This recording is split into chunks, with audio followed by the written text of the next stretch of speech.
आज की क्लास बहुत ही छोटी क्लास है, 1 घंटे में 2 क्वेश्चंस बचे हैं। कल हमने एक लास्ट टॉपिक शुरू किया था अपने फर्स्ट चैप्टर का, जिसका नाम था कोऑर्डिनेशन। कोऑर्डिनेशन में हमने कल क्या देखा था? कोऑर्डिनेशन में हमने देखा था कि कोऑर्डिनेशन क्या होता है और हमने उसके फीचर्स देखे थे। आज हम 2 क्वेश्चंस और करने हैं हमें। एक हमें करना है कि कोऑर्डिनेशन की इंपॉर्टेंस क्या है और एक मोस्ट इंपॉर्टेंट क्वेश्चन करना है कि coordination is known as the essence of management. Coordination is called as the essence of management. Then तो मतलब what is essence of management? तो सबसे पहले एक बार coordination की definition को recall करते हैं। सब बच्चे unmute करिए और start करेंगे। Coordination is the process of, जल्दी से बोलेंगे, it is the process of achieving the unity of achieving a action unity of among action various independent amongst various actors independent and harmonious interdependent plans to achieve parts desired goals. plans and for the harmonious achievement of desired implementation goals. of इसके 6 features थे। तो क्या था? what is executed action? तो R से क्या बदल सकता है? ये responsibility of all managers। I से क्या था? integrated Integrated E से क्या था? ensures। ensures unity of action उसके बाद हमारा था C से continuous continuous process. सर आपकी आवाज बहुत धीरे आ रही है। मेरी आवाज धीरे आ रही है। यस अब बताइए, A से क्या था? all pervasive एंड B से क्या था? Deliberate process. ठीक है, अब आ रही है सही आवाज? चलो मुझे पसीने में मारोगे, फैन कम हो गया ना, फैन की उतनी आवाज आती थी। ओके, आइए बच्चों, अब हम शुरू करते हैं आज का क्वेश्चन। हमारा आज का क्या क्वेश्चन है कि ये तो हमने पढ़ लिए फीचर्स। आज क्वेश्चन हमारे को करना है कि कोऑर्डिनेशन जो है एक ऑर्गेनाइजेशन में, कोऑर्डिनेशन की जरूरत क्यों पड़ती है? क्या जरूरत है ऑर्गेनाइजेशन में कोऑर्डिनेशन को लाने की?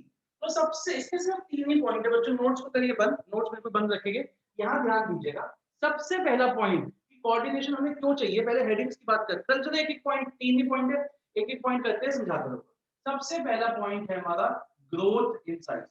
क्या मतलब हुआ इस पॉइंट का कि जैसे देखो घर में अगर किचन में एक ही बर्तन है तो उसकी कम आवाज आएगी, ठीक है ना? किससे लड़ेगा, क्या करेगा? घर में किचन में 2 बर्तन है तो उनकी ज्यादा आवाज आएगी, 10 बर्तन है तो और आवाज आएगी, उनके आपस में लगने की 20 है तो और आवाज आएगी। कहने का मतलब क्या हुआ, जैसे जैसे लोग बढ़ते हैं घर में तो उनके बीच में आर्गुमेंट्स भी ज्यादा हो सकते हैं। उसकी वजह से हो सकता है कि क्योस ज्यादा हो। वैसे ही ऑर्गेनाइजेशन, एक ऑर्गेनाइजेशन जब स्टार्ट होती है तो उसमें कम लोग, जैसे जैसे ऑर्गेनाइजेशन ग्रो करती रहती है over the years over the period of time, लोग जो होते हैं ऑर्गेनाइजेशन में वो बढ़ते हैं। बहुत बार ऐसा होता है कि उन लोगों के बीच में उनके बीच में यूनिटी, एक हार्मनी मेंटेन कर पाना मुश्किल होता है। बहुत बार आर्गुमेंट्स होते हैं। इसीलिए कोऑर्डिनेशन की जरूरत पड़ती है कि जैसे ऑर्गेनाइजेशन ग्रो करे, ऑर्गेनाइजेशन की एफिशिएंसी के लिए, उसकी इफेक्टिवनेस के लिए लोगों के बीच में कोऑर्डिनेशन रहे। तो कोऑर्डिनेशन की सबसे पहली इंपॉर्टेंस क्यों कब आती है? जैसे जैसे एक कंपनी ग्रो करती है साइज में, जैसे जैसे कंपनी में ज्यादा लोग आते हैं, ज्यादा डिफरेंसेस क्रिएट हो सकते हैं, ज्यादा आर्गुमेंट्स हो सकते हैं, इसीलिए कोऑर्डिनेशन की जरूरत होती है। पहला पॉइंट क्लियर हो गया, कोई दिक्कत तो नहीं है? सेकंड पॉइंट पे चलते हैं। सेकंड पॉइंट क्या कहता है कि आजकल की जो ऑर्गेनाइजेशंस है उसमें एक प्रिंसिपल फॉलो होता है जिसका नाम होता है डिवीजन ऑफ वर्क। आजकल की ऑर्गेनाइजेशंस में एक प्रिंसिपल फॉलो होता है जिसका नाम होता है डिवीजन ऑफ वर्क। ये प्रिंसिपल क्या कहता है? ये प्रिंसिपल कहता है कि एक ऑर्गेनाइजेशन में अलग अलग काम अलग अलग लोगों को करना चाहिए। जैसे मान लीजिए हमारी ऑर्गेनाइजेशन है, आप हम सब 9 लोग हैं जैसे स्क्रीन पर आ रहे, तो अभिनव को हमने काम दिया फाइनेंस, वो हमारी ऑर्गेनाइजेशन से फाइनेंस इकट्ठा करता है। राघव हमारी कंपनी के लिए परचेज करता है सामान, वेदिका प्रोडक्शन डिपार्टमेंट में, पुलकित मान लीजिए मार्केटिंग में, गिरीश मान लीजिए सेल्स में। अलग अलग लोग अलग अलग काम कर रहे हैं। तो इसका मतलब क्या हुआ कि एक ऑर्गेनाइजेशन में अलग अलग डिपार्टमेंट्स बने हुए हैं, हर अलग function, finance, human resource, marketing, sales etcetera. ये सब डिपार्टमेंट्स के अपने गोल हैं अलग अलग। जैसे राघव अभिनव का डिपार्टमेंट है फाइनेंस, तो उसका क्या गोल है? उसको पैसा रेज करना है। राघव का डिपार्टमेंट है परचेज, उसका क्या गोल है? उसको सामान इकट्ठा करना है। वेदिका का डिपार्टमेंट है प्रोडक्शन, उसका क्या काम है? उसको जो रॉ मटेरियल से प्रोडक्शन करनी। पुलकित का है बेचना, सेल्स है। तो हर डिपार्टमेंट का अपना अपना गोल है, लेकिन तब भी अभिनव का purchase department can not work without interacting with the production department. मतलब सारे डिपार्टमेंट इंडिपेंडेंट है, लेकिन तब भी वो आपस में जुड़े हुए हैं कहीं ना कहीं, किसके लिए? Exchange of information. मैं अपना एग्जांपल देता हूँ। अब काफी बच्चे भी हमारे एनजीसी इंस्टीट्यूट में ही एक दो सब्जेक्ट की ट्यूशन लेते हैं। तो देखिए बच्चों, मैं बीएस पढ़ाता हूँ, अकाउंट्स के कोई और टीचर है, इको के कोई और टीचर है, मैथ्स के कोई और टीचर है, इंग्लिश के कोई और टीचर है। हम सबका अपना गोल है। मेरा गोल है आपके बीएस में अच्छे नंबर लाने का, और इंग्लिश वाला का अपना गोल है, लेकिन तब भी हम एक दूसरे से डिपेंडेंट है। मैं किसी और टीचर से बिना बिल्कुल बात करे आपकी क्लासेस नहीं रख सकता। मुझे भी देखना है कि मैं क्लासेस जब रख रहा हूँ तो किसी और मेरे ही इंस्टीट्यूट में किसी और टीचर की क्लास तो एटलीस्ट ना हो, जिससे कहीं क्लैशिंग ना हो। तो कहने का क्या मतलब है कि सारे डिपार्टमेंट्स अलग अलग है, इन सब डिपार्टमेंट्स के अपने अपने गोल्स है, लेकिन तब भी ये एक दूसरे के ऊपर डिपेंडेंट है for the exchange of information. तब भी एक दूसरे के ऊपर डिपेंडेंट है for the exchange of information.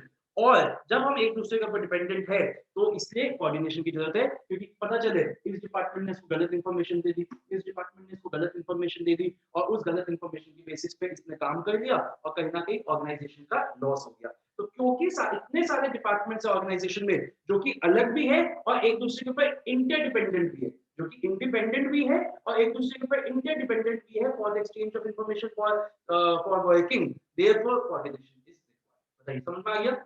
Clear है? कोई दिक्कत तो नहीं? आइए तीसरे पॉइंट पर चलते हैं, जो कि हमारा लास्ट पॉइंट है कि पहले मैं पॉइंट लिखता हूँ, बहुत ही अच्छा पॉइंट है। आजकल की जो ऑर्गेनाइजेशंस है वो अपनी ऑर्गेनाइजेशन पे अपॉइंट करती है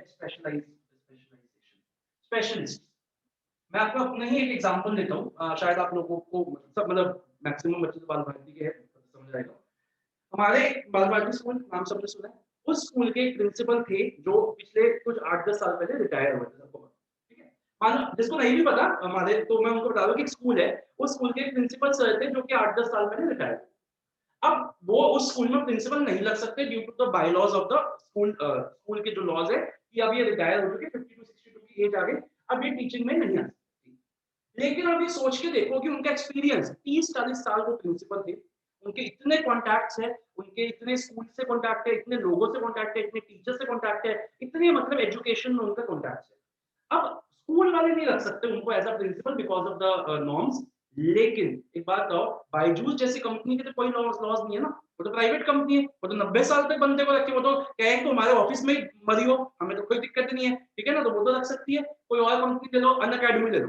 अब सोच के देखो, इतना रिसोर्सफुल पर्सन अगर अन अकेडमी को ज्वाइन करता है as an adviser, as a specialist, तो अन अकेडमी को क्या फायदे मिलेंगे? उसको ऐसे पर्सन की एजुकेशन, उसके एक्सपीरियंस का एक तो फायदा मिलेगा, प्लस कॉन्टैक्ट्स का फायदा मिलेगा। जहां अन अकेडमी नहीं पहुंच सकती वहां पे भी ये पहुंच सकते हैं। क्यों? क्योंकि he has been, this person has been in this business from the last 40 years, 30 years, 50 years. Yes or no? तो ये सारे स्कूलों में उनकी एंट्री करवा सकते हैं, प्लस और भी इंस्टीट्यूशंस में, मतलब बहुत फायदा मिलेगा। तो आप सोच के देखिए, अगर अन अकेडमी ऐसे पर्सन को अपनी ऑर्गेनाइजेशन में एज अ स्पेशलिस्ट अपॉइंट करता है, स्पेशल एडवाइजरी ऐसा कोई उनको पोस्ट देता है, या उनको पोस्ट देता है कोई, मतलब उनको पॉलिसीज बनाने के लिए उनको रखते हैं, ठीक है।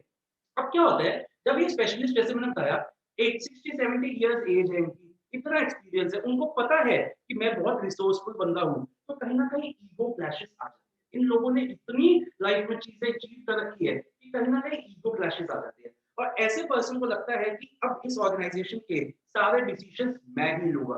तो जो लोअर लेवल पे, जूनियर लेवल पे काम कर रहे लोग, उनके बीच में और जो ये स्पेशलिस्ट है, ऐसे लोगों के बीच में क्या हो जाते हैं, कभी कभी difference of argue, difference in thought, difference in opinions हो जाते हैं। कुछ ओपिनियंस होते हैं, जैसे स्पेशलिस्ट को लगता है कि मैं ही जो बोल रहा हूँ सही बोल रहा हूँ, और गलत भी नहीं है, उनका एक्सपीरियंस है, उनकी एज, उनका एक्सपीरियंस, सब कुछ। तो कहीं ना कहीं मेरे और आपके बीच में डिफरेंस आ गए, तो ये डिफरेंसेस अगर आ जाते हैं तो ऑर्गेनाइजेशन में तो अच्छा है नहीं। तो हमें क्या करना पड़ता है, हमें कोऑर्डिनेशन की जरूरत पड़ती है between the specialist working in the organisation and other employees working in the organisation. तो ऐसे स्पेशलिस्ट और जो और लोग काम कर रहे हैं, उनके बीच में एक क्या कहते हैं उसको, तालमेल बिठाने की जरूरत होती है, and that is achieved by the help of coordination. बताइए, क्लियर हो गया? तो तीन ही इसके इंपॉर्टेंस है। और अभिनव बताइएगा मेरे को, अभिनव इंपॉर्टेंस के और क्या पर्यायवाची हो सकते हैं, what can be the synonyms? Abhinav try करो इंपॉर्टेंस। इंपॉर्टेंस के क्वेश्चन को और हम कैसे लिख सकते हैं? Significance, okay. significant. और भी बहुत नाम उसके हो सकते हैं, पुलकित बताओ। मैरिज, ठीक है, यूज, एडवांटेजेस, तो ये सारे नाम हमारे इसके एक ही क्वेश्चन के हो सकते हैं, ठीक है। अब इसका हम पहले इसका स्टैंड देखते हैं, है कुछ भी सिंपल सा है। तो माय गर्लफ्रेंड इज स्वीट, ठीक है। तो माय गर्लफ्रेंड इज स्वीट, और भी आप जो लिखना चाहो आप लिखो, आप जैसे मन करे वैसे, ठीक है। चलिए जल्दी से एक बार हम इसको रीड करते हैं, फिर अपने लास्ट क्वेश्चन पे चलते हैं, द एसेंस ऑफ मैनेजमेंट। पुलकित के चेहरे पर बड़ी स्माइल आ रही है, कुछ लगता है किसी की याद आ रही है पुलकित को, है पुलकित? चलिए जल्दी से बच्चों इस स्लैंग को दिखाई दे रहा। क्या नहीं दिखा? अच्छा ये गर्लफ्रेंड इज स्वीट यहाँ लिख देता हूँ, GF is sweet, girlfriend is, G से ग्रोथ इन साइज, F से फंक्शनल डिफरेंशिएशन और S से स्पेशलाइजेशन। पुलकित को सब दिखाई दे रहा है ना? जल्दी से लिखिए, आज हमारा चैप्टर फिनिश हो जाएगा और आज हमें मेजर डिसीजन लेना है नेक्स्ट वीक की क्लासेस का। अब आपकी 4 दिन की छुट्टी रहेगी, थर्सडे फ्राइडे सैटरडे संडे, लेकिन नेक्स्ट वीक की क्या क्लासेस होगी उसके बारे में मैं आज डिसाइड करूंगा। आज ज्यादा अच्छा दिख रहा होगा, है ना? ज्यादा अच्छा बेटर दिख रहा होगा आपको, लग रहा है कुछ चेंज, ठीक है। मैं कहता रहता हूँ कुछ ना कुछ आप लोगों को। जल्दी से आइए बच्चों, नोट्स पे आइए, हम इसको रीड करते हैं।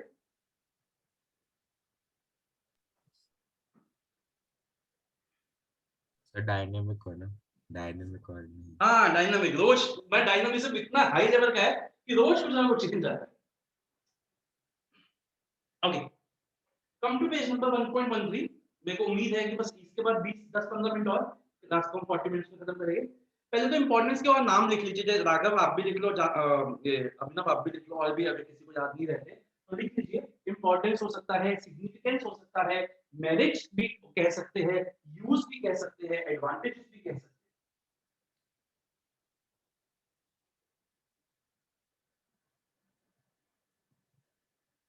एक डाउट था मेरा। हाँ जी बोलिए, अभी इसी टॉपिक से या अलग है? हाँ, इसी कोऑर्डिनेशन हाँ से। बोलो।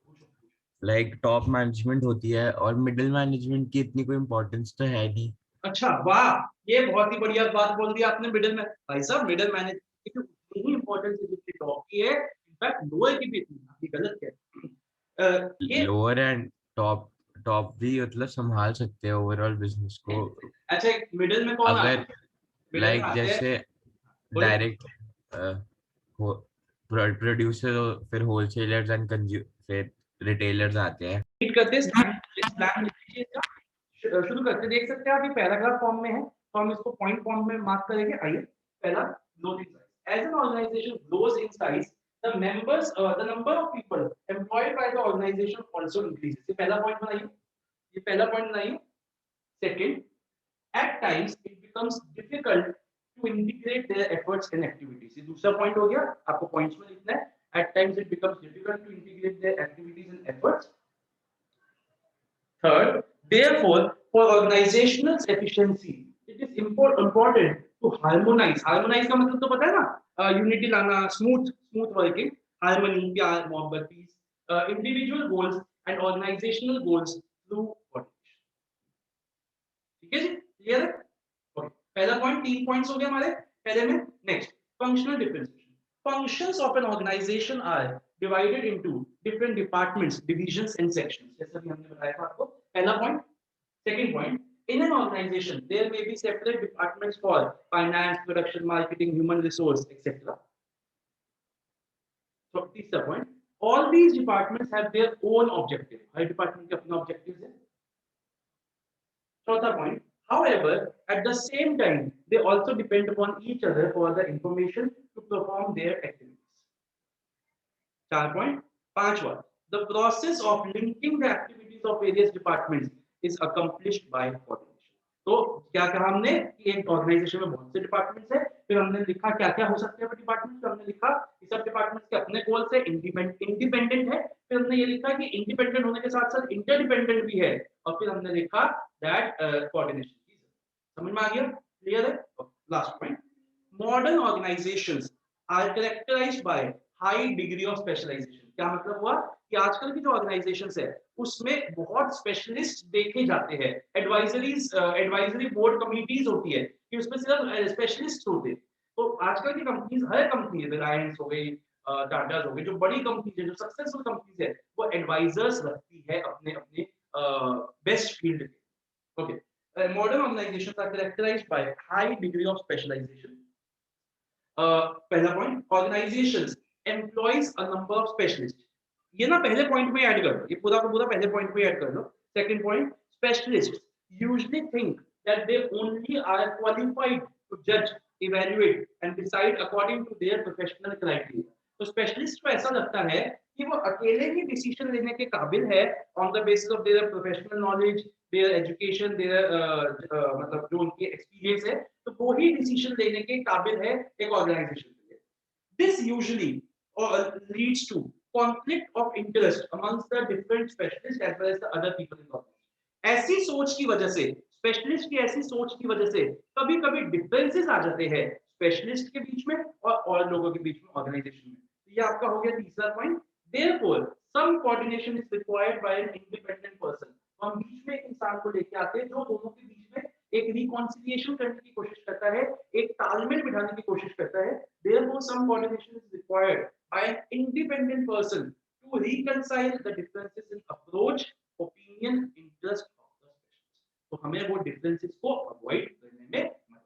बताइए, समझ में आ गया बच्चों? क्लियर है? अब कोई दिक्कत तो नहीं, किसी को इजीली याद भी हो जाएगा, चार पॉइंट है, ठीक है ना? अब आते हैं अपने last question and most important question of this chapter, and with this chapter this topic, ठीक है? बस last question and 10 मिनट और हम we often say that coordination is the essence of management. We often say that coordination is the essence of management. तो मेरा सवाल आप लोगों से ये है कि essence का क्या मतलब होता है? मेरा सवाल आप लोगों से ये है कि essence का क्या मतलब होता है? कौन बताएगा? मेन इम्पोर्टेंट जो, हाँ, देखो एसेंस के बहुत मतलब होते हैं। जैसे एसेंस हमारा खाने में होता है, फ्लेवरिंग एसेंस, ठीक है? यहाँ पे जो एसेंस का मतलब है, पुलकित ने बिल्कुल सही कहा। पुलकित, आपने क्या कहा था? मेन। आपने क्या कहा था? मेन। आपने क्या कहा? इंपॉर्टेंट। तो बिल्कुल सही कहा। मैं इसमें एक और भारी वर्ड ऐड करता हूँ और मैं कहता हूँ लाइफ लाइन। ठीक है कि नहीं? मैं कहता हूँ लाइफ लाइन। अब क्वेश्चन ये कह रहा है कि कोऑर्डिनेशन तो मैनेजमेंट की लाइफ लाइन है। Coordination is the essence of management. पहले तो मैं आपसे पूछता हूँ, डू यू एग्री और नॉट?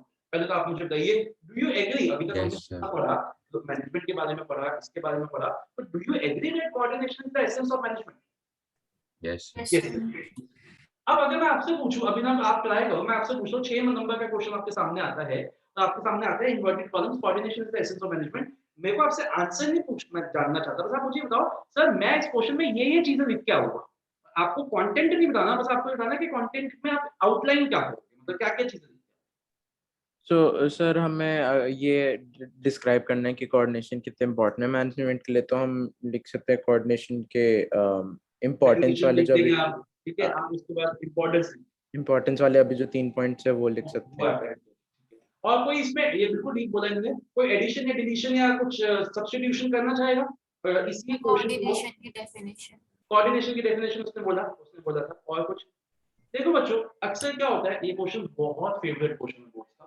बहुत बार ये क्वेश्चन आया है और बच्चे गलती करते हैं जो अभी इसने की, अभिनव ने भी की। हम सब बच्चे इंपॉर्टेंस लिखते थे, कुछ बच्चे फीचर्स लिखते थे, 2-3 पेज बनाते हैं और फिर जब उनको अंडे मिलते हैं, जीरो मिलते हैं, तो गालियां आती है, उसकी ऐसी की तैसी, तेरी ऐसी की तैसी, 3 पेज मैंने भर दिए, एक वर्ड टू वर्ड लिख दिया, लेकिन मेरे को मार्क्स नहीं मिले। अब एक बात बताओ, अगर आप लिख ही गलत रहे हो तो वर्ड टू वर्ड लिखो या प्रिंट कर दो, आप क्या आपको मार्क्स मिलेंगे? नहीं। तो इसमें हम ये आपने जो बोला वो लिख सकते थे, लेकिन हमारे पास इससे एक बेटर आंसर है, वो मैं अभी आपको बता रहा हूँ। अभी कोई कुछ नोट डाउन नहीं करेगा, मैं आपको टाइम दूंगा तब नोट डाउन करेगा। हमारा क्वेश्चन है कि it is the essence of management, ठीक है? अब मेरे को अगर ये बताना है कि ये मैनेजमेंट की लाइफलाइन है, तो मैं ये बोलूं अगर कि ये इसलिए इंपॉर्टेंट है क्योंकि ये सारे लेवल्स पे चाहिए। कल ही हमने पढ़ा था, it is required at all the levels, top, middle, lower.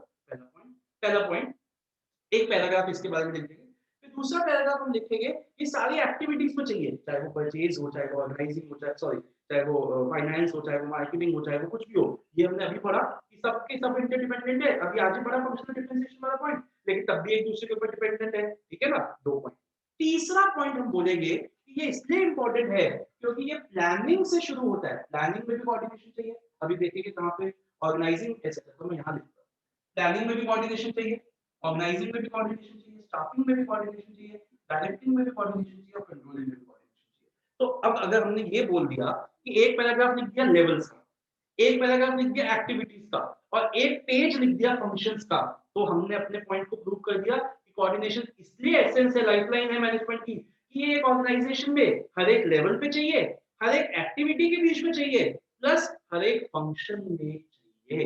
अब कोई चीज इतनी चाहिए तो वो एसेंस में होगी। हमारी लाइफलाइन, हमारी एसेंस क्या है? ऑक्सीजन। हमें ऑक्सीजन उठने के लिए चाहिए, सोने के लिए चाहिए, ये काम के लिए चाहिए, वो काम के लिए चाहिए, हम उसके बिना नहीं रह सकते, तो एसेंस है। तो वही चीज हमने यहाँ बोल दी कि हमारे ऑर्गेनाइजेशन में कोऑर्डिनेशन एक्टिविटीज में चाहिए, पहला पैराग्राफ, लेवल्स में चाहिए दूसरा पैराग्राफ, और फंक्शंस पे चाहिए, तो इससे ऑटोमेटिकली प्रूव हो जाता है coordination is the essence of. समझ में आई बात? ठीक है, अभी रुक जाओ, अभी रुक जाओ। अभी हम हमें देखो, मैंने इसको क्या बताया कि हम इसमें 3 पैराग्राफ बनाएंगे। अभी कुछ मत लिखना, मैं टाइम दूं। पहला पैराग्राफ में हम लिखेंगे it is required at all levels. ठीक है, it is required at all levels. इसमें हम अपने वो 3 लेवल्स वाला पॉइंट लिखेंगे जो हमने कल पढ़ा। टॉप में कहाँ चाहिए, मिडिल में कहाँ चाहिए, लोअर में।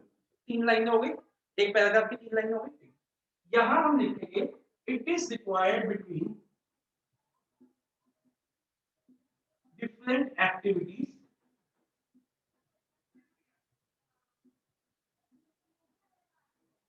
like purchase, marketing, finance, etc. दो हो गया। फिर हम लिखेंगे it is required in all the functions of management. It is required in all the functions of management। और इसके लिए हम एक पेज लिखेंगे पूरा, प्लानिंग में कहाँ चाहिए, ऑर्गेनाइजिंग में कहाँ चाहिए, स्टाफिंग में कहाँ चाहिए, डायरेक्टिंग में कहाँ चाहिए। ठीक है, ये हम कर चुके, इसमें कुछ लिखना ही नहीं, बेसिकली हम ये करें। ठीक है, बात समझ में आ गई? अब आप ऐसा करिए, जहां आपका एसेंस ऑफ मैनेजमेंट शुरू हुआ है ना क्वेश्चन, उसके ऊपर आप बस ये इतना सा लिख, शॉर्ट में ये याद करना है आपको, मतलब ये लिखा हुआ है सब वहां पे, ये शॉर्ट में लिखना है कि एसेंस ऑफ मैनेजमेंट का अगर क्वेश्चन आए तो हमें ये लिख के आना है। तो आप शॉर्ट में जल्दी से इसको लिख लो, फिर हम इसको करते हैं, इस वाले पार्ट को, फंक्शंस के और क्वेश्चन।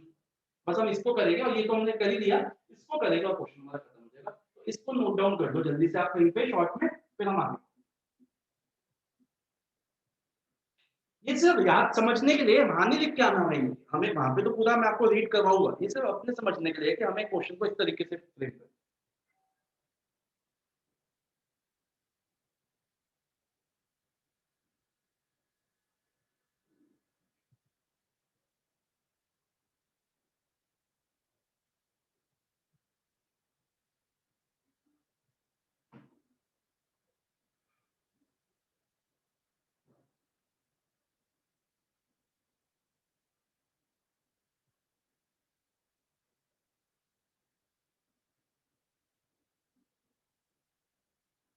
हो गया?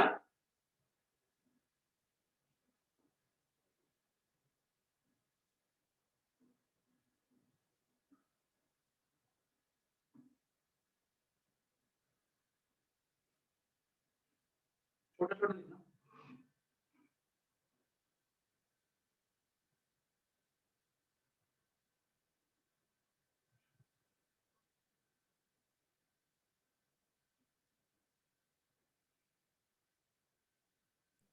सर आपने लास्ट पॉइंट का लिखा है। इधर ये yes it is required between all the functions of management, और इसके नीचे मैंने सिर्फ 5 फंक्शन से नाम लिखे, प्लानिंग, ऑर्गेनाइजिंग, वो भी आप मत लिखो, बस यहाँ लिख लो। सेकंड पॉइंट बता दो, सेकंड। हाँ बता दो, ठीक है, यहाँ पे बस ये लिख लो, it is required between all the functions. और यहाँ पे सेकंड पॉइंट लिखा है उसमें, it is required between different activities like purchase, marketing, finance, etcetera. It is required between different activities like purchase, marketing, finance, etcetera.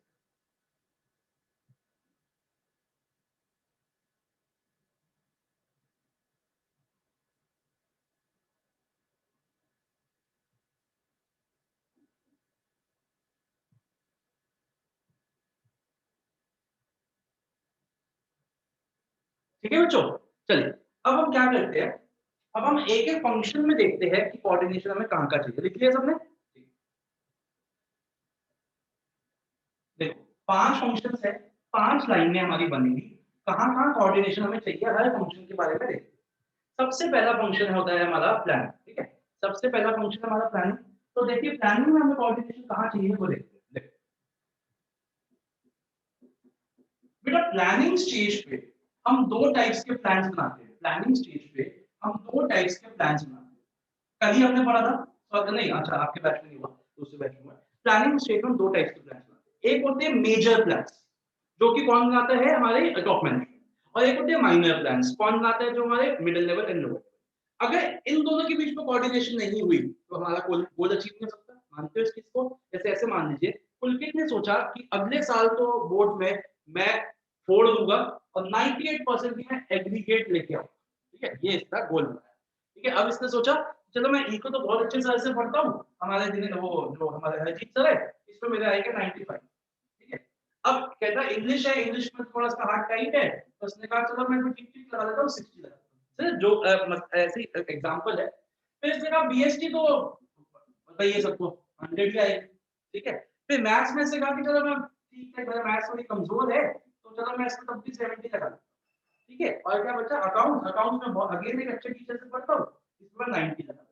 तो एक बात बताइए, ऐसे लगाने से क्या आपका 98% की पर्स वो बन जाएगी, एग्रीगेट बन जाएगी? बिल्कुल भी नहीं। ये आपका मास्टर प्लान है और ये आपके क्या हो गए, ये आपके सपोर्टिव प्लान्स हो गए। वैसे तो आपका 100% है कि डोंट वरी, ये आपके सपोर्टिव प्लान्स है। अगर मास्टर प्लान्स और सपोर्टिव प्लान्स के बीच में कोऑर्डिनेशन नहीं हुई तो हमारे गोल्स अचीव नहीं हो सकते। तो जब हम प्लानिंग स्टेज पे होते हैं तो हमें ये देखना होता है कि जो टॉप लेवल प्लान्स बना रही है और जो middle and lower level plans बनाने जा रहे हैं, क्या वो हमारे प्लान्स के बीच में कोऑर्डिनेशन है या नहीं है। तो प्लानिंग स्टेज में कोऑर्डिनेशन कहाँ चाहिए? Between master plans and supportive, between master plans and supportive. Next पे आइए, अब आते हैं ऑर्गेनाइजिंग। ऑर्गेनाइजिंग स्टेज पे जब हमने एक बार प्लान कर लिया कि हमें क्या चाहिए, सॉरी हम क्या अचीव करना चाहते हैं, फिर हम आते हैं ऑर्गेनाइजिंग। ऑर्गेनाइजिंग में हमें क्या करते हैं, रिसोर्सेज इकट्ठे करते हैं। आपने सोचा कि आप 10,000 यूनिट्स बनाओगे, तो हमें क्या करना पड़ेगा, 10,000 यूनिट्स के लिए सामान खरीदना पड़ेगा, सब कुछ करना पड़ेगा। अगर हम वो 10,000 के लिए खरीदेंगे नहीं सामान, मैंने कल एग्जांपल दिया 8,000 के लिए सामान खरीदते हैं तो हमारी कहीं ना कहीं गोल्स नहीं पूरे हो पाएंगे। तो यहाँ पे हमें कहाँ से, हाँ बोलिए बेटा, बिटवीन, बोलो जानवी, सर सॉरी मैं बोलो। इम्पोर्टेंस वाला जो पॉइंट्स थे मैनेजमेंट के, जो कोऑर्डिनेशन के, हाँ, तो वो इसमें कवर हो जाएंगे, जो मैं वो अभी वाला बताता था हूँ, कि मैं अभिनव का पॉइंट जो था कि सर इंपॉर्टेंस क्यों नहीं लिख सकते, मतलब उसने वो बोला और पुलकित भी वही पूछा है, वो भी बताता हूँ। ये समझ में आ गया। पहले डिफरेंट रिसोर्सेज, और जब हम ऑर्गेनाइजिंग चैप्टर पढ़ेंगे ना तो हम उसमें एक चीज और पढ़ेंगे कि किसको कितनी अथॉरिटी देनी है, वो भी हम ऑर्गेनाइजिंग में देखते हैं कि किस पर्सन को कितनी अथॉरिटी देनी है। अब मान लो एक हमारा हम एक पर्सन को काम हमने कम दिया, उसको अथॉरिटी ज्यादा देते हैं, तो वो उस अथॉरिटी का क्या करेगा, मिसयूज करेगा, कैसा नो। और अगर अथॉरिटी कम देते हैं और काम ज्यादा देते हैं तो क्या वो काम पूरा कर पाएगा? काम ज्यादा दिया, अथॉरिटी कम दी काम करने के लिए, क्या वो काम पूरा कर पाएगा? नहीं। और काम कम दिया, अथॉरिटी ज्यादा दी, तो क्या करेगा वो? मिसयूज करेगा। इसका मतलब क्या हुआ, अथॉरिटी और रिस्पांसिबिलिटी के बीच में क्या होनी चाहिए, कोऑर्डिनेशन होनी चाहिए बिटवीन, पहला ऑर्गेनाइजिंग स्टेज में पहला रिसोर्सेज और दूसरा different, sorry between authority and responsibility. जितना काम दे रहे हैं एक पर्सन को, अथॉरिटी भी उसी के हिसाब से दे। ऑर्गेनाइजिंग के बाद थर्ड फंक्शन आता है हमारा स्टाफिंग। स्टाफिंग में हम क्या करते हैं, स्टाफिंग में हमें ये देखना है कि जो जिस पर्सन को हम जो काम दे रहे हैं क्या वो उस काम के लिए ठीक पर्सन है। मान लीजिए प्रोडक्शन का बंदा है, हम उसको फाइनेंस का काम दे दें तो वो कुछ उसका रिजल्ट ही नहीं दे पाएगा, वो उसका दिमाग ही प्रोडक्शन में चलता है। तो हमें ये देखना है कि जो हम काम दे रहे हैं वो एक पर्सन के स्किल्स को मैच करता है कि नहीं। We have to see skills and job assign. Coordination होनी चाहिए जो एक पर्सन की स्किल्स है और जो एक पर्सन का जॉब है। और इसी स्टेज पे एक बात बताओ मेरे को गिरीश, अगर आप जितना डिजर्व करते हो मैं आपको उससे ज्यादा सैलरी देता हूँ तो क्या आप मोटिवेट होगे कभी काम करने को? अगर आप जितना डिजर्व करते हो मैं आपको उससे ज्यादा देता हूँ तो आपको मोटिवेशन होगी कि मैं काम ज्यादा करूँ? नहीं होगी, क्योंकि आपको बिना काम करे ही मिल रहा है। और एक बात बताओ, अगर आप डिजर्व जितना करते हो मैं उससे कम सैलरी देता हूँ तो आपको मोटिवेट होगी कि आप ज्यादा काम करो? तो कहने का मतलब क्या है, जितना एक पर्सन डिजर्व करता है हमें उसको उतनी ही कॉम्पनसेशन देनी चाहिए। अगर हम उससे ज्यादा देंगे वो भी अच्छी बात नहीं है, अगर उससे कम देंगे वो भी अच्छी बात नहीं है। तो सेकंड स्टेज स्टार्टिंग में हम डिसाइड करते हैं एक पर्सन को कितनी कॉम्पनसेशन मिलनी चाहिए, तो स्टार्टिंग स्टेज पे ही। दूसरी चीज जहां पे कोऑर्डिनेशन चाहिए वो क्या हो गया, बिटवीन एफिशिएंसी, सॉरी हाँ, between efforts and rewards, between efforts and rewards. एक पर्सन कितने एफर्ट्स डाल रहा है और उसको कितनी कॉम्पेंसेशन हम दे रहे हैं। आगे चलते हैं, आगे चलते हैं। नेक्स्ट आता है इसके बाद हमारा डायरेक्टिंग। डायरेक्टिंग में क्या होता है, डायरेक्टिंग में होता है सुपीरियर और सबऑर्डिनेट। तो सुपीरियर और सबऑर्डिनेट्स के बीच में कोऑर्डिनेशन चाहिए, बस खत्म। डायरेक्टिंग में हमें कोऑर्डिनेशन चाहिए between superiors and subordinates. And finally आते हैं हमारे कंट्रोलिंग स्टेज। कंट्रोलिंग स्टेज पर हम ये चेक करते हैं, दिख रहा है नहीं, मैं इसको ऊपर लिखता हूँ। कंट्रोलिंग स्टेज पर हम ये चेक करते हैं कि क्या हमारा काम वैसे ही हुआ जैसे हमने सोचा था। तो इसका मतलब हमने कहा ठीक होता है, जो हमने स्टैंडर्ड सेट किए थे, between standards and actual performance. अब ये देखो कितनी लाइनें हो गई, 1 2 3 4 5 6 7, 7 लाइनों का ये पैराग्राफ बनेगा, काम खत्म। उसके बाद आप इंपॉर्टेंस की, अब अभिनव का भी पॉइंट आ रहा है, पुलकित का भी, तो एक पैराग्राफ पहला, दूसरा पैराग्राफ, तीसरा पैराग्राफ में ये सब आ गया, चौथा पैराग्राफ में आप लिख के आओगे इंपॉर्टेंस और सिर्फ उसकी हेडिंग्स, सिर्फ हेडिंग्स, डिटेल में, फाइनल कंक्लूजन। तो आपका आंसर 2 पेज में पूरा का पूरा आंसर हो जाएगा, आपको 6 नंबर। अब पता चला ये एसेंस, समझ में आया, क्लियर है। अब देखो बच्चों, बस 5 मिनट लगेगा रीड करने में, ये ना शॉर्ट में आप कहीं लिख लो, शॉर्ट में लिख लो, क्योंकि यही चीज हमने पैराग्राफ में लिखी हुई है, तो कीवर्ड्स है सारे। तो आप बस 5 मिनट लगा लो, इसको स्पेस और नोट्स में लिख लो, फिर सारे को रीड करके खत्म, जल्दी से लिख लो। आप पहले ये लिखना, प्लानिंग से लिखना, कंट्रोलिंग बाद में लिखना, 5वें नंबर पे नीचे मैं करता रहूंगा, पहले आप इतना लिखो, जो नहीं समझ में आता वो मुझसे पूछो। तो थोड़ा सा नीचे कर दीजिए कैमरा, वो दिख नहीं रहा। आपको नहीं, यहाँ तक तो लिखो, स्टार्टिंग तक लिखो। अच्छा, स्टार्टिंग डायरेक्टिंग में मैं ऊपर लिख दूं, तो कंट्रोलिंग में जो लिख दिया, तो डायरेक्टिंग में मैं ऊपर लिख दूं, बिटवीन सुपीरियर्स एंड सबऑर्डिनेट्स। यहाँ तक आप लिखो स्टार्टिंग तक, फिर ऊपर देखो।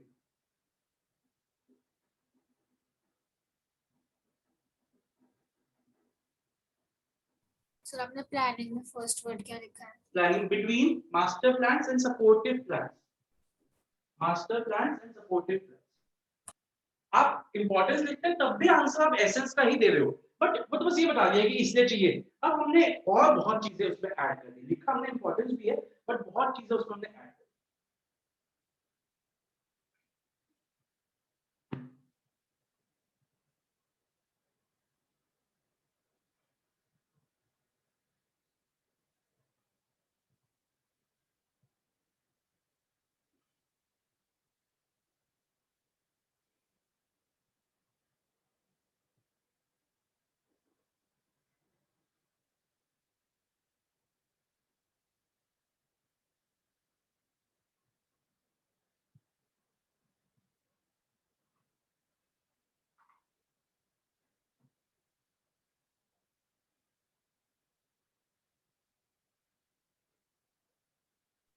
ऑर्गेनाइजिंग सेकंड पार्ट क्या लिखा है?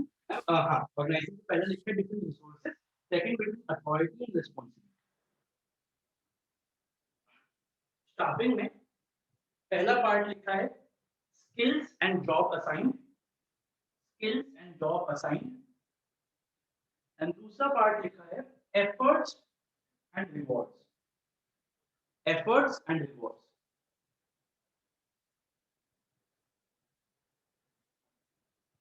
फिर डायरेक्टिंग में आ जाइए, फिर डायरेक्टिंग में लिखा है between superiors and subordinates, between superiors and subordinates.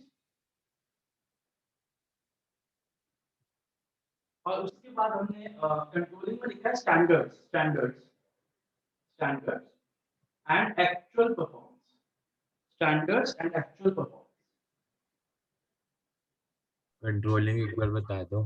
Controlling में भी बता, कंट्रोलिंग में बेटा हम ना ये चेक करते हैं, जब हम कंट्रोलिंग फंक्शन पढ़ेंगे, कंट्रोलिंग फंक्शन में ये चेक करते हैं, जैसे मान लो आपने अपना गोल बनाया कि मैं अपने फर्स्ट यूनिट टेस्ट में 25 का टेस्ट पेपर में से मैं 22 तो मिनिमम लाऊं, मैंने मेहनत की है, लेकिन आए तेरे भगवान ना करे ऐसा हो, बट लेट अस अज्यूम आपके आए 20 number.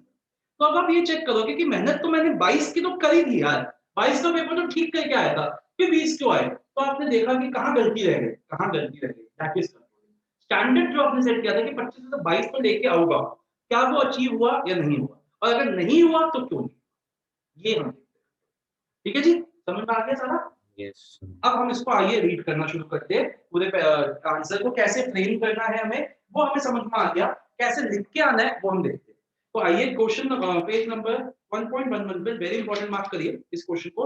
It is the essence of management, और एसेंस का मतलब लिखिए लाइफलाइन। सारा रीड करेंगे, उसके बाद अपना डिसाइड करेंगे कि क्लास नेक्स्ट वीक का। Coordination is the force that, पहले तो आपने कोऑर्डिनेशन की डेफिनेशन लिखी, वो तो लिखनी है उस पर। Coordination is the force that binds all the other functions of management. बहुत ही अच्छी इंट्रोडक्शन है, अंडरलाइन करिए, हाईलाइट करिए, बाइंड्स।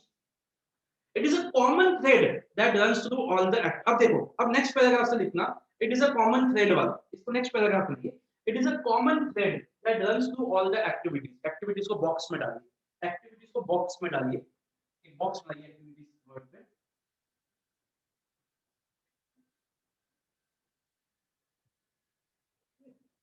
ऐसे आप एक एक्टिविटीज में ना एक ऐसे box that runs through all the activities like purchase, production, finance etcetera. ठीक है जी, यहाँ हो गया। अब यहाँ पे एक पैराग्राफ हमें ऐड करना है, जहाँ पे आपका एक बॉक्स बना हुआ ना कोऑर्डिनेशन से एसेंस वाला, उससे उसके बीच में, मतलब इस लाइन और अभी जो पढ़ा उसके बीच में हमें एक पैराग्राफ ऐड करना है। वहाँ पे आप एक एरो बना के नीचे लिख लीजिए, coordination is required at all the levels. Coordination is required at all the levels. और यहाँ पे आप वो कल जो हमने पढ़ा था वो वाला पॉइंट कॉपी कर देंगे, टॉप, मिडिल एंड लोअर वाला जो हमने कल पढ़े थे, टॉप, मिडिल एंड लोअर वाले रिस्पांसिबिलिटी ऑफ ऑल मैनेजर्स वाले, वो 3 पॉइंट कॉपी करेंगे। तो यहाँ आप लिख लीजिए copy from page, next page है 1.12 responsibility of all managers. Copy from page 1.12 responsibility of all managers. कल ही हमने पढ़े थे 3 पॉइंट, ये वाले, ये 3 पॉइंट कॉपी। ठीक हो गया, अब एरो बना लीजिए वहां पे। अब आ जाइए यहाँ पे, ये दूसरा पैराग्राफ बन गया हमारा। तीसरा paragraph, the coordination is the essence of management, it is required for achieving harmony amongst the individual efforts etc. अब आइए, the process of coordination, ये तीसरा पैराग्राफ में बनता है। the activities of an organization begins at the planning stage। तो हमने जो लिखे थे planning, organizing, staffing, directing, controlling, ये वही है शॉर्ट में। top management plans for the entire organization, coordination is required between the master plans and the supportive plans। Underline करिए master plans, supportive plans को हाईलाइट करिए। तो पहले पॉइंट के लेफ्ट में P लिख लीजिए, प्लानिंग, प्लानिंग लिख लीजिए। सेकंड के लेफ्ट में ऑर्गेनाइजिंग, थर्ड के लेफ्ट में स्टाफिंग, फोर्थ के लेफ्ट में डायरेक्टिंग, फिफ्थ के लेफ्ट में कंट्रोल। अब आइए organising. According to plans organisational structure is created, coordination is required between different resources, underline करिए डिफरेंट रिसोर्सेज को, and between authority, responsibility and accountability. अब आप बोलोगे सर अकाउंटेबिलिटी क्या होता है? बच्चों अभी जब आप याद करेंगे अथॉरिटी, रिस्पांसिबिलिटी, जब हम डायरेक्ट ऑर्गेनाइजिंग पढ़ेंगे तब आपको समझ आएगा, क्योंकि ये टॉपिक ऑर्गेनाइजिंग में हम डिटेल में 1 घंटे में समझेंगे। ऑर्गेनाइजिंग चैप्टर में यही चीज अथॉरिटी, रिस्पांसिबिलिटी 1-1.5 घंटा लगाएंगे। तो अभी के लिए आपके अथॉरिटी, रिस्पांसिबिलिटी का, अकाउंटेबिलिटी अभी। अब आइए staffing. In staffing coordination is required between skills and job assign, अभी पढ़ा था, and between efficiency and compensation. मैंने एफर्ट्स एंड रिवॉर्ड्स बोल दिया था, एक ही बात है, एफर्ट्स एंड रिवॉर्ड्स एक ही बात। आप वो भी लिख, आगे चलते हैं। In order to ensure that the work is executed according to plans, directing is required, coordination is required between superior and subordinates. Underline करिए, superior and subordinates. And lastly, any discrepancy, discrepancy का मतलब लिख लीजिए difference, any difference, जैसे अभी मैंने example दिया पुलकित का, उसने सोचे थे 22 नंबर आए उसके 20, तो difference between actual and standard performance is taken care at the stage of controlling, coordination is required between standards and actual performance। अब आप आइए 98% वाला जो एग्जांपल दिया था, हाँ वो भी आ गया। 98% नहीं, 98% वाला तो मास्टर प्लान से सपोर्टिव प्लान के बीच में है, फर्स्ट वाले वो भी पे ले वो भी सकते ये हैं कह ना। सकते हो कि आपके आए 98, आपने सोचे आपकी एग्रीगेट बनी 94, तो अब आप कंट्रोलिंग करोगे कि क्यों कम आई 4%, मैंने तो 98 सोच के चला। अब आइए इसकी नेक्स्ट कंक्लूजन है, एक सेकंड, तो बहुत ही अच्छी कंक्लूजन है, एक मिनट वेदिका, वो पहले रीड करते हैं फिर मैं बताता हूं। बहुत अच्छी कंक्लूजन है, इसको आप ऐसे ही बॉक्स में लिख के आना। Coordination is not a separate function, coordination कोई अलग से फंक्शन नहीं है प्लानिंग, ऑर्गेनाइजिंग, स्टाफिंग की तरह। It is not a separate function, but it's very essence. वो अलग से कोई फंक्शन नहीं है, बट ये उसकी एसेंस है। For an organisation to effectively and efficiently achieve the objective, coordination is required. जैसे माला होती है ना, माला कोई नेकलेस होता है, उसका एक धागा होता है, एक वो ही धागे का काम कर रही है coordination. Like a thread in a garland, coordination is a part of all managerial functions. ये लिख के मैंने छोटा सा डायग्राम बना रहा हूं यहाँ पे, तो आप कहीं पे भी बनाना, बहुत अच्छा इम्पैक्ट बनेगा। वेदिका भी आपका क्वेश्चन ले लो। हाँ, बड़ा मेरी ड्राइंग इतनी अच्छी नहीं है, आप अपना अच्छे से बनाना। मैं समझ आ गया आपको। आपने एक ऐसी बॉल सी बनाई, उसमें आपने ऐसे 5 किडनी बीन्स बनानी है। अब वो कैसे बनाओगे वो आप देख लेना। ये मेरा एक तरीका है। बेसिकली ये बता रहा हूँ, आप अपने अपनी इनोवेशन लगा सकते हो बिल्कुल। जैसे कि ये तो 4 बननी, मतलब 5 बननी चाहिए। तो यहाँ लिखा planning, organising, staffing, directing, controlling, और यहाँ आपने लिखा कोऑर्डिनेशन। मतलब बेसिकली मैं बताना चाहता हूँ कि it is required between everywhere. तो आप एक ऐसे बना सकते हो, आप एक ऐसे बना सकते हो जैसे हम कंपास फ्री हैंड बनाना है आपको, फ्री हैंड तो आप लग जाओ पूरा बनाने में। ऐसे बना सकते हो, जैसे ये बना दिया planning, organising, staffing, directing, controlling, जो भी है जैसे 5 बनाए और यहाँ पे हमने कोऑर्डिनेशन किया। मतलब कुछ इस तरीके से आपको एक छोटा सा डायग्राम बना के आना है, इससे हमें ये पता चले हाँ हम क्या दिखाना चाह रहे हैं, that it is required everywhere. अब एक वेदिका पूछो आप अपना सवाल पूछो। सर जो आपने पॉइंट बताया रिस्पॉन्सिबिलिटी ऑफ ऑल मैनेजर्स, जो पीछे से कॉपी करना हाँ, चाहिए, कहाँ से कॉपी करना है? ओके नहीं सर कहाँ पे लिखना है? अच्छा, कहाँ पे लिखना है? मैंने जैसा आपको बताया ना, जो आपका जब शुरू हुआ क्वेश्चन, तो एक्टिविटीज वाली लाइन लिखी है आपने, ठीक है ना, ये वाली एक्टिविटी पहली लाइन। उसके बाद आप जब भी फंक्शंस लिख रहे हो उसके बीच में, ठीक है। अब मैं आपको पूरा बताता हूँ एक बार। मतलब सबसे पहले हमने कोऑर्डिनेशन की डेफिनेशन लिखी, उसके बाद एक पैराग्राफ एक्टिविटीज, ठीक है, 2 हो गए। तीसरा पैराग्राफ हमारा आ गया रिस्पॉन्सिबिलिटी ऑफ ऑल मैनेजर्स। तीसरा फिर फंक्शंस वाले आ गए, सारे फंक्शन एक के नीचे एक। फिर हमारा कंक्लूजन एंड डायग्राम। क्लियर हो गया? डायग्राम आप बीच में।